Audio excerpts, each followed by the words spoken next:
नमस्कार, आप देख रहे हैं एनपी टाइम्स और स्वागत है आपका हमारी ताजा अपडेट में। मैं हूं आपके साथ अविनाश।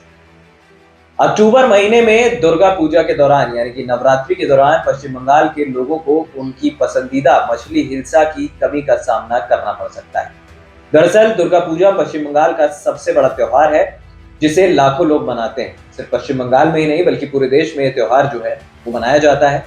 बांग्लादेश जो हिल्सा मछली का सबसे बड़ा उत्पादक देश है, अब बांग्लादेश से हिल्सा मछली भारत नहीं आ पाएगी, क्योंकि वहां की सरकार ने पहले से चले आ रहे प्रतिबंध को और कड़ा कर दिया है। बांग्लादेश में सरकार बनने के 1 महीने बाद वहां की अंतरिम सरकार ने यह फैसला किया है।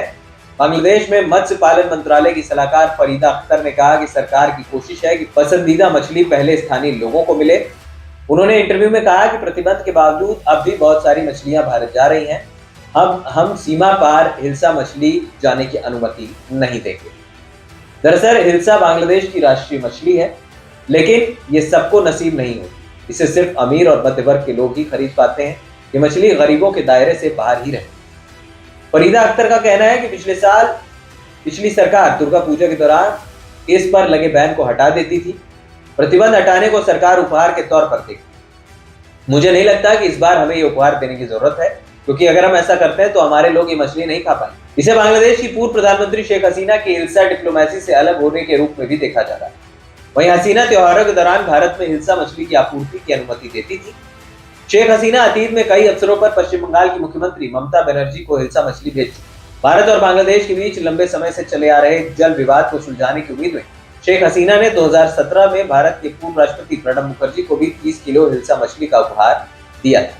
वहीं शेख हसीना नाटकीय रूप से प्रधानमंत्री की कुर्सी छोड़ 5 अगस्त को भारत आ गई थी। बांग्लादेश में महीनों से शेख हसीना सरकार के खिलाफ छात्रों का विरोध प्रदर्शन चल रहा है। विरोध प्रदर्शन काफी हिंसक हुआ और सरकार लाचार थी। पहले ऐसा माना जा रहा था कि हसीना भारत में कुछ वक्त ही रहेगी, मगर हसीना ब्रिटेन, अमेरिका या यूएई में शरण लेने की कोशिशों में नाकाम रही। शेख हसीना ने भारत में रहने से बांग्लादेश की नई अंतरिम सरकार से मजबूत संबंध बनाने की दिक्कतें आ रही हैं। भारत के लिए बांग्लादेश एक महत्वपूर्ण राजनीतिक साझेदार और सहयोगी भी है। क्या नई अंतरिम सरकार संबंधों को बेहतर करने के लिए हिल्सा मछलियों को भेज सकती है? ये एक बड़ा सवाल था, लेकिन अब इस सवाल का जवाब साफ तौर पर सामने आ गया है। बांग्लादेश की तरफ से उन्होंने साफ तौर पर कहा कि हम हिल्सा मछली नहीं भेजेंगे। वहीं दूसरी तरफ बांग्लादेश में इस बात की भी मांग उठ रही है कि भारत जल्द से जल्द शेख हसीना को बांग्लादेश को सौंप दे। शेख हसीना के खिलाफ कई तरीके की याचिकाएं दायर हैं और कई तरीके के केस भी दर्ज हैं। ऐसे में शेख हसीना की मांग बांग्लादेश कर रहा है।